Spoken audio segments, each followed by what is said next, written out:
But as things are right now, the most important thing he needs to do is to switch from seeing her as a sympathetic figure, a girlfriend, an ex-girlfriend, whatever, someone that he's had sex with, into someone who is an existential threat to his financial survival. Because once you flip that switch and you start looking at this from that perspective, you start finding different ways of attacking the situation. And I think that when men are in romantic relationships with women and they turn on them, when women turn on men, men go mushy. They become sad. They become, easy to manipulate because they're always sort of hoping that maybe they'll get her back. And she uses that manipulation to control the situation. Once a woman goes bad on you, it's like once a dog attacks you, you got to put the dog down, right? So with a woman, metaphorically, not literally, but metaphorically, you got to put her down. You need to go after her with everything you've got. To the author of this letter, that woman is not your girlfriend. She's not the woman you fell in love with. She's someone completely different. She's showing you who she really is. Believe her.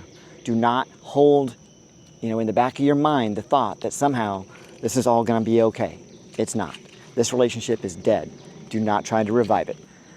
The fact that she's willing to financially screw you over and take your life's work from you and crush your dreams, I don't know what else you need. I mean, that's some pretty harsh stuff right there.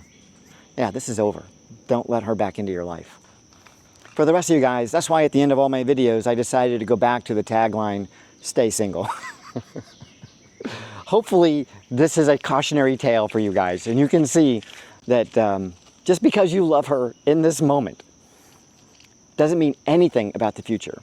Live in this moment, yes, but don't make plans with her for the future, especially when it's one where you have no control. That's why marriage sucks. A business agreement is just as bad or maybe even worse in some ways than a marriage, especially when you're splitting it 50-50. Man, that's a tough spot for him to be in. I empathize with his situation. If you know someone who's considering going into business with his honey, please send him this.